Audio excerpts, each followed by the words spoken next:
Hello, my name is Sarah Edwards, and I am here with my two colleagues, Representative Val Stuart and Representative Mollie Burke. And we are here to talk to you about some of the issues that were active in the legislature this year, and to fill you in on some of the excellent legislation that was passed. So we'll start with you, Val. Okay, well, I'll just give a little overview of some of the positive things, and then we can get into more detail afterwards. But I think that what we did was amazing in terms of post-Tropical Storm Irene. Basically, we didn't raise broad-based taxes, and the budget only went up 6%, and 3 of that percentage points were attributed directly to Tropical Storm Irene. So while balancing the budget and keeping increases to a minimum, we did things like just all sorts of amazing things, like we passed a federal health care exchange system, and we also adopted mandatory recycling legislation and a renewable energy, thanks to Sarah Edwards' bill, which she'll, or committee rather, which she'll talk about a bit. And we also made the Secretary of Education a direct appointment by the governor, which will really enhance our state's education system. And I'll talk more about that later. But those are some of the highlights. Mollie? Well, one of the things, as you know, that I was pretty excited about working on is a bill that was called the Working Lands Investment Enterprise Bill. And that was a bill that brought money into supporting the agricultural and the forest and value-added products or industries. And at the very last minute, the legislature was able to find $1.175 million, and that money can be used for, say, young entrepreneurial farmers or foresters who want to start a business. They might be able to get grants. Established businesses might be able to get loans and other kinds of advising services. Value-added businesses that are going to be invested into infrastructure for food production or forest-based industries. And it's really a job creation bill, it's a land use bill, it's a tourist development bill, and it's just the beginning, I think, of what can be sort of an economic renaissance for Vermont. Our governor talks a lot about using agriculture, forestry, using what we have and our beautiful landscape, and we need to be able to protect that landscape for tourism. And how, if you can't make a living on the land, it's very hard to preserve that. So it's a very exciting bill, and I think we're going to hear a lot more about it in the years to come. I think that was the bill that excited me most this year. In fact, as many of you know, I've been in the legislature for 10 years, and this bill just felt like authentically Vermont.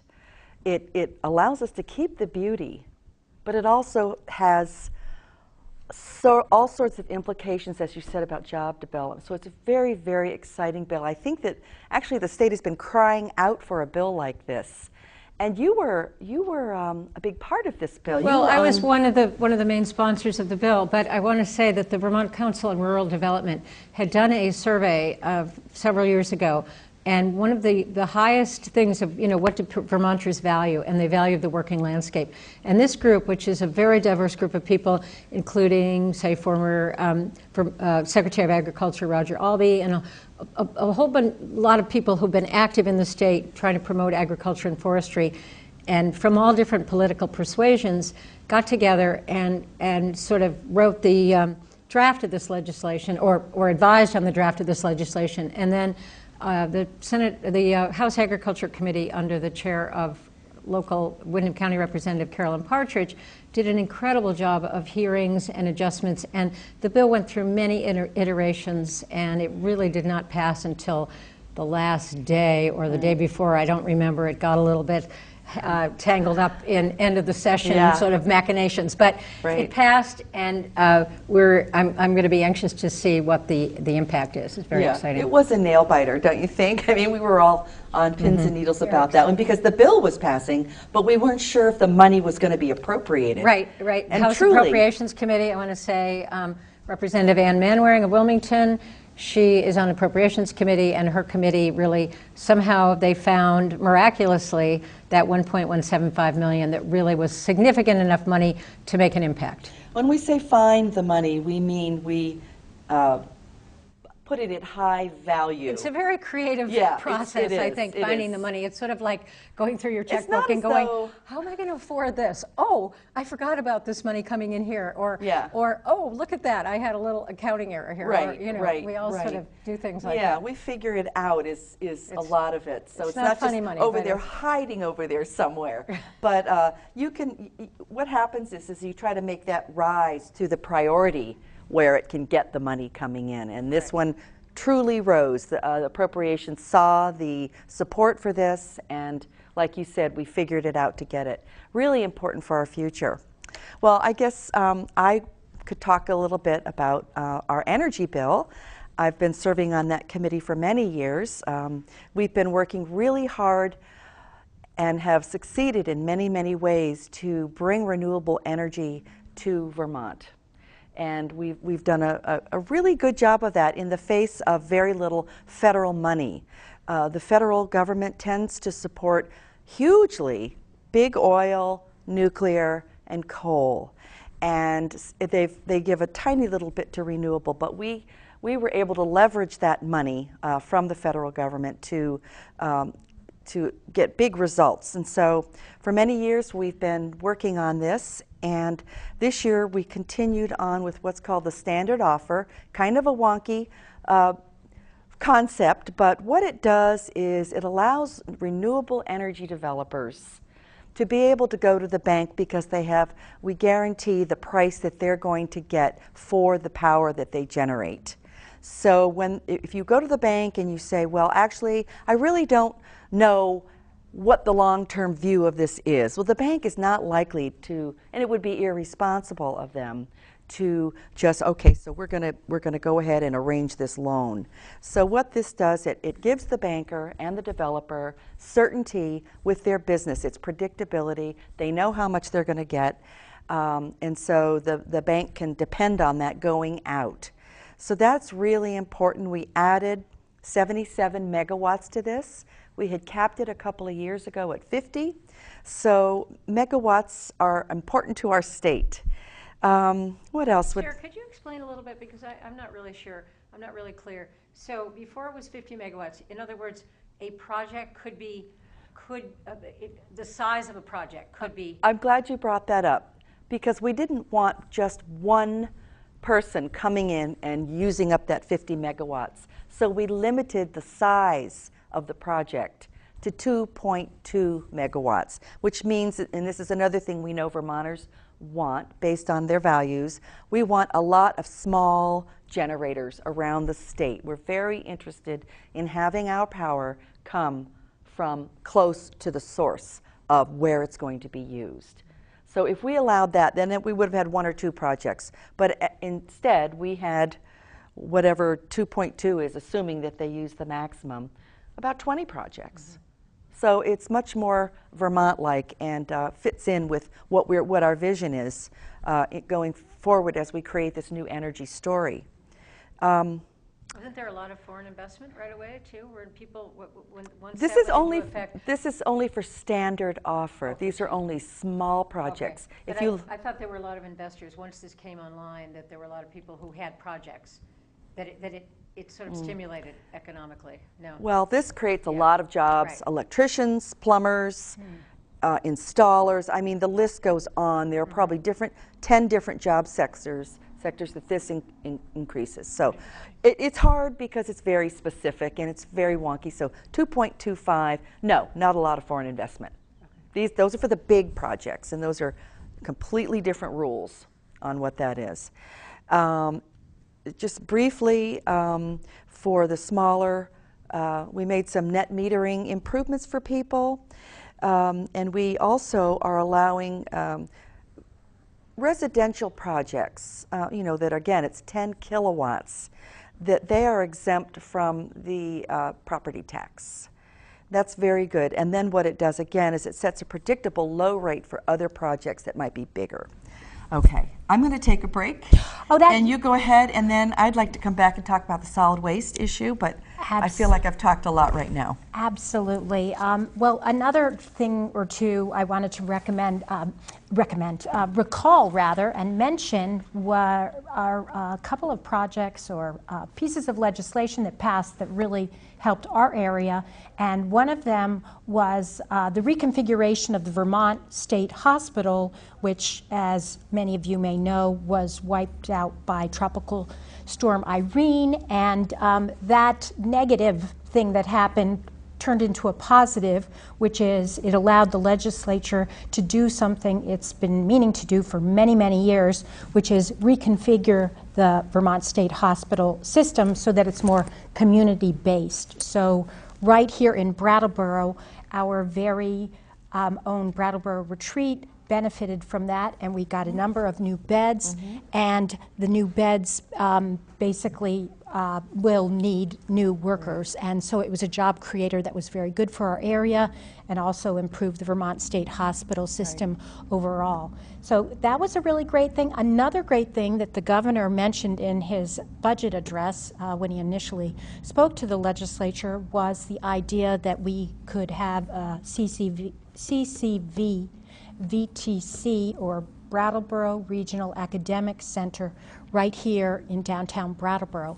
And that the legislature did see fit during economically tough times. Again, it was one of those touch and go things. Absolutely. We finally got that, so absolutely. Our voices are pretty good down here. They're pretty powerful. Absolutely. Yeah. So we allocated $1.5 million toward that project, and we are at the initial stages of determining which downtown building space. Right now there seem to be two primary contenders. One is the Brooks House, and the other is the Sannel on Flat Street? Yeah, exactly. So that will be a really great thing when it comes to fruition, because it will also create jobs, and it will also make it possible for our high school graduates and people who want to attend a community college to get the kind of training and education they need right here closer to home. So that was another really great thing that happened, and we as legislators have met with our other Windham County colleagues in the legislature, as well as Barb Sundag and some of the BDCC people. And SEVIDS, the Southeastern Vermont Economic Strategy Group. Strategy, yeah. Something like that. Yeah, it's a long one. Tongue twister, yeah. But we've met with them to determine how to best move forward on that, and so that's something that's also very exciting for our area. So, I'd like to talk a little bit about transportation. Great. Since I'm on the transportation committee, and I have some really things that I can get really excited about in the wake of the Complete Streets bill that passed last year that I was involved with. There has been a group meeting in Brattleboro. Brattleboro got a grant to implement some improvements, streetscape improvements on Canal Street, from sort of up in front, from Maple Street all the way to Exit 1. And I think there is a request for proposals going out now to see about creating perhaps a crossing island at Maple Street. Complete Streets principles have to do with ways of calming traffic, slowing traffic down, creating a more aesthetic streetscape. It's been proven to enhance the economic vitality of a particular street where this happens, makes it comfortable for people to bike, to walk, people in wheelchairs, and motorists as well. So it's really about accommodating all. We have been designing streets to make traffic go the limit of what it can go, and forget about everybody else. And it's really created a situation, I think, of a uninviting situation for other users, and also contributed to the lessening of the aesthetic environment, which is really important for our tourists and just for our whole state of mind. I'm on the Public Transit Advisory Council, and we meet about 4 times a year to talk about public transit issues. The state has a really good network of regional providers. For example, you can go from here to Bellows Falls on a bus. You can go from here to Putney. They're talking about expanding perhaps to Townsend. There's the Deerfield Valley. You know, if anybody's interested in bus service, you can go to, I think that the Go Vermont website will provide you with that information, but I'm not totally positive. One of the big issues, the biggest issues that we're grappling with in the Public Transit Advisory Council is that Greyhound is now, as of June 20th, apparently stopping service to Brattleboro. So that is a huge, there is regular bus service 4 times a day from Montreal through Burlington, Montpelier, White River Junction, Boston. But this Connecticut River line, they discontinued service north of White River a number of years ago. The bus has been down between White River and Brattleboro to once a day when there used to be 4 or 5 buses. You can't get to Rutland from here. If somebody doesn't own a car, it is a very, very serious situation. That's Some right. people can't drive. Some people cannot afford to have a car. We have a wonderful train service once a day through Vermont, and I want to advertise that if you want to go travel in Vermont on the train, it'll cost you $12 one way. You cannot beat that. How do people find out about that? Well, this has been an issue, but I think if you go to the Amtrak website, there should be it should say Special Vermont Fare. If not, you can call the Amtrak number and request a Vermont fare and the code. You have to give a code, and I know it by heart, and it's V3. Oh, wait a minute. Write it down. And I'm not sure. Wait a minute. Is it V38? I don't want to give this out without actually being clear. Right. Because I'm before the TV cameras. Well, maybe my mind by is the sort end blanking. of this, you'll Right. remember it. Then we can give it at the end. So. But in any case, Yeah. it's a great deal. It works a little better for people coming from the north. If you have people friends or relatives who want to come and visit you for the day, they can get on a train in Essex Junction or Montpelier or Randolph or White River and come down and spend a few hours in Brattleboro and catch the 5:15 train going back up north. That's fun. So it is very sort of a fun. fun way to travel. Yeah. We're hoping to increase that.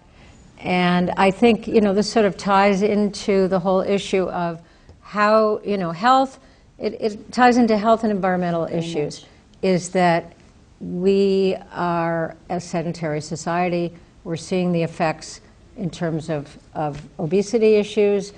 That impacts our healthcare system. And the more that we can diversify it's all about diversification. Diversify our modes of transportation. Yes. We will have a healthier body politic and a healthier environment. And I think that gets into, we have a climate caucus in the legislature that is talking seriously about particular issues, how we can cut specifically transportation emissions, carbon emissions from transportation. I don't want to go too much further because I've been talking a long time and it's been let you go. Good to hear it. Well, I'll talk a little bit about solid waste. And one of the running themes through this year's legislature was the impact of Tropical Storm Irene, and that affected everything. As you said, it was a 6% budget, but 3% of that 6% was due to Irene. This is long-term recovery. It doesn't happen in 1 year. It happens over a long span of time, as we've learned even in the past few days. But one of the things that was affected by Irene and the cleanup is our solid waste system. We have 2 landfills available in Vermont for Vermonters, and they were reaching near capacity before Irene, so you can imagine when we saw all those bulldozers and just loads and loads of debris, that even decreased our capacity even more. And so one of the things that we had been wanting to work on for a number of years, even before Irene, was our solid waste system. And so what we did was, and we feel this is a good plan, was to have the Agency of Natural Resources conduct a study. It's been a very, very long time, 20 years since we've done a really good assessment about how we're going to manage our solid waste going forward. So this is a big deal. We have a whole different industry around beverage containers. They come in plastic, they come in everything, even bamboo I've seen. But we need to assess that. The bottle bill has been very successful over the past 30 years. And there's a lot of devotion to that bottle bill. But that's only 2% of the waste stream. Unbelievable. 2%. And actually, the record in Vermont is pretty good. Out of that 2%, the bottle bill has been 80% effective. But that is such a very small portion that what we decided to do, and this bill passed into legislation, is to ask the questions and do a literal analysis where you actually start counting what is in trash bags. Our solid waste districts are going to be very helpful, but you just have to get right in there and figure out what's in those and what we can do about it. You know, Europe, I think they have anywhere from an 80 to a 95% recycle rate. All materials. Yeah. Packaging. Amazing. You involve the manufacturers in this because they're the ones who are responsible for designing. So people shouldn't get worried that it means that it kills the bottle bill. But maybe we need to expand that way of doing it, except that it's very expensive for that. It costs approximately $25 million to run that program. And it's leaving all the rest behind. So we're going to have an analysis, and we'll see what comes up. At least we won't be making a policy choice in ignorance. We'll know exactly what we're dealing with. And then I think that we can go in and then begin to make the policy choices that we need to make. So I was very excited about that bill. Very good. Yeah. Guys Yeah. did great work. Now, did you want to talk about mobile homes? Yes, I did. Good. You must have read my mind. Yes, I wanted to talk about S99, which is the mobile home, well, it was a housing-related bill that passed, and I'm really glad to report, as both of you well know, Tri-Park and Glen Park and the Black Mountain Home Trailer Park, all of them got hit very, very hard by Tropical Storm Irene. And the wonderful news is that we were able to basically craft a bill that will help Tri-Park by allowing them to defer 2 years of loan payments. Oh, good. Yeah. A year ago, they renewed, or they did a whole refurb of their water and sewage systems, and so these two big loans, instead of coming due this year, we got them a reprieve for 2 years, so they won't have to start paying those back for till 2014, which is really great because in the meantime they can replenish their $250,000 reserve fund, which they had to use up to take care of costs associated with Hurricane Irene. So that is a really good piece of that legislation. I actually helped on the particular amendment that made that reprieve from the loans possible. And also the bill overall helps make, put mobile homes on an equal footing. Mobile home parks are discriminated against in certain legal regards, which I won't get into right now, but it really evens the playing field because mobile homes and affordable housing is a big issue in Vermont, and this bill basically makes it possible for the Shumlin administration to develop more mobile home parks that will provide the desperately needed affordable housing that many of our communities need. So that was a really good thing to see. And in a come to way, fruition. this was another thing that came out of Irene. Not this particular No bill, question. but I think the Right. awareness Yes. around the particular issues around mobile home parks really hit home. Absolutely. So it's, you know, it's one of those things, good and bad. Absolutely, but it Yeah. was a good piece of legislation that came out of a lot of difficulties mobile home owners had basically getting, you know, even the benefits that they deserved from FEMA and so forth. So, yeah, it was a very, very good thing to see. And there was another bill that was important to all of us, and were you going to speak about GMOs?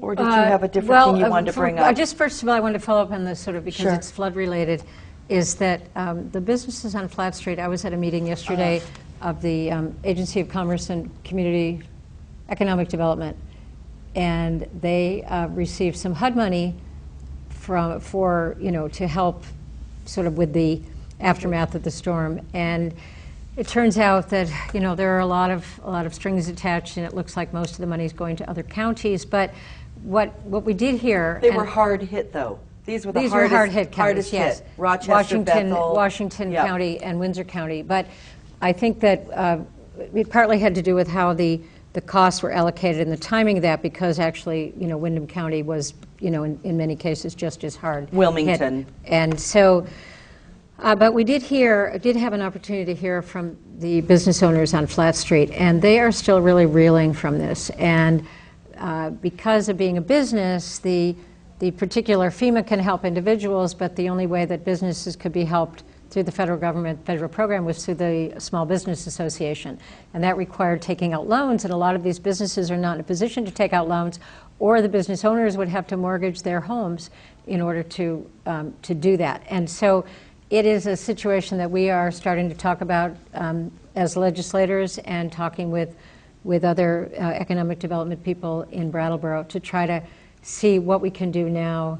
It's 9 months since the storm, and this is really has had a huge impact. And there's sort of a silent group. We see there were certain parts of Brattleboro that just had no impact at all from the flood, and other businesses that were really, really devastated. So I just wanted to sort of keep that conversation going, and it's something we'll be working on.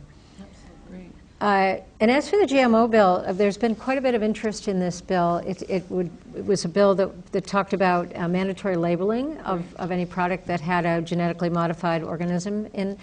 And it's very controversial, and there are a lot of legal issues involved. Right, so... And I think that I've actually been in touch with Carolyn Partridge about it on behalf of a constituent, and it looks like probably the Agriculture Committee will take it up again next year and work on it. And meanwhile, and I heard the governor say the other day at the Slow Living Summit here in Brattleboro, that a lot of this is also having to do with education.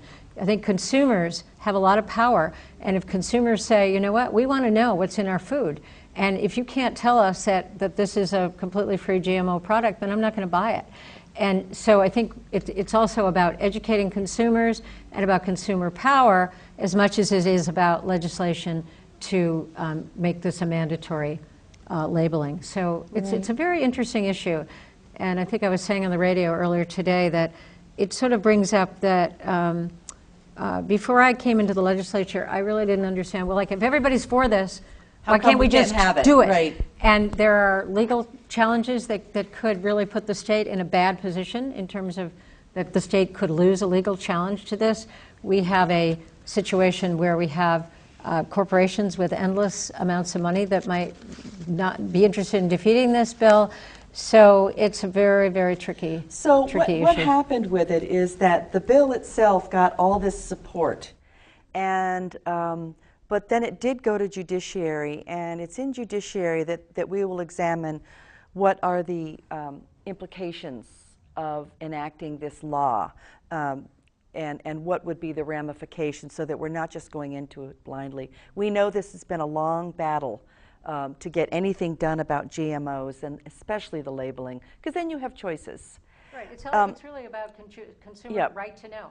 And it's important, though, that the groups and the people, individuals, whoever they are, who have been working on this issue, keep working on this issue, because it can make a difference. I'm going to say it does make a difference. The bill passed. I mean, we were clear that the sentiment was there, but that it went to pass out of committee. But then it was sent to the judiciary. So it's important that people keep on this issue. We need to keep working on it, keep it moving, keep it alive. So, and maybe this is a time to actually talk to the public about the importance of citizen engagement. Yeah. Because I have noticed in things that I've worked on that when people are engaged in the legislative process, when you contact your legislator, it does make a difference. We might not, it may be that we don't always agree with we can't agree with every person because, you have one position on things, but we really do listen when we hear from people, and having an outside group or an outside mass of people pushing for something makes a very huge amount of difference as to what and how it happens within the legislature. We are a small state, and we are able to have connections with people and legislators can connect in many, many ways. So I just want to urge people to not feel like, oh, we don't listen or it doesn't do any good. You can email us. We could give you our emails right now, and you can let us know, or during the legislative session, you can contact us. You can come to visit at the State House. Right. And you can let us know, and we can meet you there and orient you, and you can go and sit in on committee meetings. You can walk into any committee in the State House, sit down. You don't even have to announce yourself. Nobody asks you why you're there. You open the door, you walk in, you sit down. You can't speak. You can listen to committee deliberations. You've decided you've had enough. You're tired. You want to go get some lunch. You walk up and you walk out the door. And it is a totally open, accessible legislature. I don't know if that's true in other states. I think it probably isn't. Yeah. But should I give that example of the net metering that we were talking about earlier? Here's an example where we wanted to make it easier for people to be able to net meter. So what we did is that we created a form so that they could just register their project.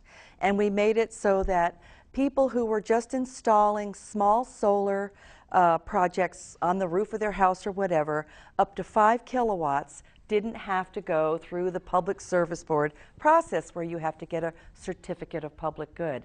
So we thought that was great. Everybody was excited about it. Well, the next year, we heard from people, homeowners, residences, that 5 kilowatts was great, except that most systems are 8 kilowatts. So there were very few people who could actually go through just the registration process. So what we did was, in the net metering bill, we increased it to 10 kilowatts. So that's an example, a really clear-cut example of when good feedback from communities and from people let us know that we didn't get it quite right. And so we went in and amended that, and now it's helping a lot of people get their projects done. Yeah. So it's a good thing. I'm really glad you brought that up. Are there any other issues that you want to talk about? I think I've covered most of what I wanted to. Yeah. Yeah. For the moment. Those are the big highlights. Yeah. And there were more. They're not as dramatic, but we could probably sit here for a week and talk about everything that happened, but we're clearly not going to do that. So I guess to wrap up. Well, it'd be, I think, as Mollie and Sarah both said, it would be great for any of you to contact us with any of your ideas or feedback on any legislation that, you know, is pending or that you feel would be helpful and that sort of thing. We need to hear about it. I would like to have just, one more thing before we end, and this is really and I know Val and I feel the same. Sarah is leaving after 10 years of service to the town of Brattleboro. Well, more than that, because she was select board member, planning commission member before that, and going off to do an exciting environmental project. And I just want to say, Sarah's the reason I'm in the legislature. She recruited me. We have, I've benefited so much from her knowledge, from her. She's mentored me. It's just been a really very special relationship, and I'm going to miss her very much. And I think she has contributed so much to the town of Brattleboro. She knows so much about issues of how do you dispose of nuclear waste, for example, well, that is, which is an economic issue. That is an issue that I will continue to work on very heavily. I've put a lot of time into the waste, which has been my personal concern in this whole dialogue around nuclear power. Is the waste, because I think too often people get very excited about the prospects of the new thing and how exciting it is, but you always have to look at how you're going to clean it up. That's just the matter. It's like having a dog. Having a dog is great.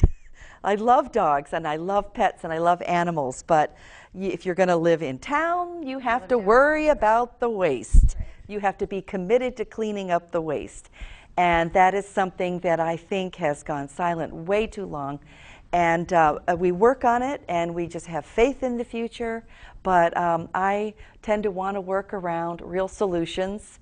And so I thank you for bringing up the topic. And what I'd like to say is to the people of Brattleboro that it's been a pleasure to serve you.